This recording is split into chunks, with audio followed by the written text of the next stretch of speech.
Okay. Cine நான் பார்க்க போறது உங்களுக்கு ஒரு சூப்பரான time travel and twist and டர்ன்ஸோட இருக்கக்கூடிய ஒரு ஹார்ட் டச்சிங் அனிமி மூவி பார்க்கணும் அப்படின்னா, உங்களுக்கு ஏத்த ஒரு அனிமி மூவி தாங்க யுவர் நேம். ஆகவே இன்னைக்கு நான் பார்க்க போறது யுவர் நேம்க்கான ரிவ்யூ தான் பார்க்க போறோம். சரி வாங்க பார்த்துடலாம். அதாவது இதில வந்து நம்ம என்ன நினச்சேன் அப்படின்னா பார்க்க போறதுக்கு முன்னாடி நம்ம ஹீரோ, ஹீரோயின் நார்மலா பார்த்து லவ் பண்ற சொல்லி செஞ்சுருவாங்க அப்படின்னு தான் நினச்சேன். ஆனா அது டோட்டல் டிஃப்ரெண்ட்டான ஒண்ணு. நம்ம ஹீரோயின் வந்து கிராமத்துலயும், நம்ம ஹீரோ வந்து சிட்டிலயும் இருப்பாங்க. டோக்கியோ சிட்டில. நம்ம ஹீரோயினுக்கு வந்து சிட்டிக்கு போகணுது ஆசை. ஏன்னா கிராமத்தில வந்து அவ்வளோ இது இருக்காது. ஆனா சிட்டிக்கு போனா எல்லாமே இருக்கும். ஸோ அதனால நம்ம ஹீரோயினுக்கு வந்து சிட்டிக்கு போகணுது ஆசை. சரி என்னடா இப்போ நம்ம ஹீரோயின் வந்து சிட்டிக்கு போறா, நம்ம ஹீரோ மீட் பண்ண போறா. ஸோ அவங்க 2 பேரும் லவ் பண்ண போறாங்க. அதானே சொல்ல வர அப்படின்னீங்கன்னா, இல்லங்க அது டோட்டலாவே டிஃப்ரெண்ட்டான ஒண்ணு. ஏன்னா நம்ம ஹீரோயினுக்கு உடம்பும், ஹீரோவோட உடம்பும் ஸ்விட்ச் ஆயிரும். அதாவது நம்ம ஹீரோவோட உடம்புல நம்ம ஹீரோயினையும், ஹீரோயினியோட உடம்புல நம்ம ஹீரோவும் போய் ஸ்விட்ச் ஆயிருவாங்க.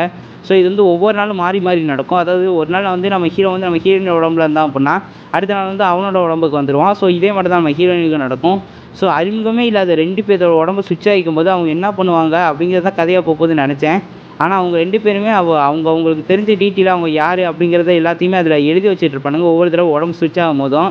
ஸோ அவங்க வந்து அத மார்க் பண்ணி வச்சுட்டு இருக்கும்போது, சரி என்னடா இப்ப இவங்க 2 பேரும் இப்படி பண்ணிக்கிட்டே இருக்காங்க. ஸோ ஒரு நாள் வந்து அவங்க 2 பேரும் மீட் பண்ணி லவ் தான் சொல்லப் போறாங்க அப்படின்னு நெனைக்கும்போது தான், ஒரு நாள் நம்ம ஹீரோவோட நம்ம ஹீரோயினோட உடம்பு ஸ்விட்ச்சே ஆக முடியாது.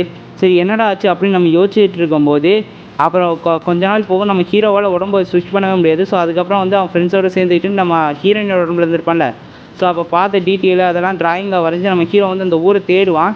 ஆனா அந்த ஊர் கிடைக்கவே கிடைக்காது. அந்த ஊர் எங்க இருக்குன்னு யாருக்குமே எந்த டீட்டெயிலுமே தெரியாது.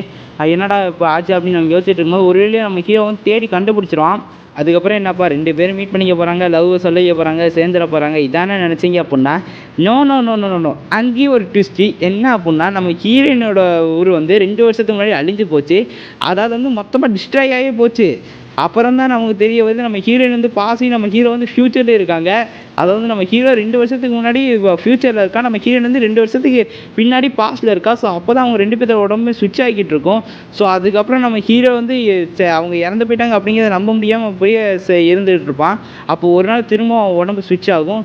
ஸோ அதுக்கப்புறம் நம்ம ஹீரோயினோட ஊர் எப்படி அழிஞ்சிச்சு. ஸோ அதுக்கப்புறம் நம்ம ஹீரோ வந்து நம்ம ஹீரோயினை காப்பாத்துனானா இல்லையா? ஸோ அவங்க ஊர் என்னாச்சு? அது எல்லாத்தையும் சொல்லக்கூடிய ஒரு சூப்பரான ஒரு ஹார்ட் டச்சிங் லவ் ஸ்டோரி தாங்க யுவர் நேம். அதுவும் கடைசியா சீன்லலாம் அவங்க யுவர் நேம் அப்படின்னு கேட்கும்போது தான் சரியான ஒரு ஹார்ட் டச்சிங் மூமெண்ட்டா இருக்கும். ஸோ நீங்க பார்க்கல அப்படின்னா போய் பார்த்துட்டு வந்துருங்க. ஏன்னா நான் ஆல்ரெடி ரொம்பவே ஸ்பாயிலர் பண்ணிட்டேன். ஸோ இதுக்கு முன்னாடி ஸ்பாயிலர் பண்ணேன் அப்படின்னா, அது கொஞ்சம் ஒரு மாரி ஆயிரும். ஸோ பார்த்துட்டு வந்துருங்க. Bye guys. அடுத்த வீடியோல மீட் பண்ணுவோம். அது ஒண்ணு சேனல் லைக் பண்ணி வீடியோ வச்சுக்கோங்க. அப்புறம் மறக்காம பெல் ஐக்கான் ஆன் பண்ணி வச்சுக்கோங்க. அப்பனா தான் நான் போடுற உங்களுக்கு டக்கு நோட்டிஃபிகேஷன் வரும்.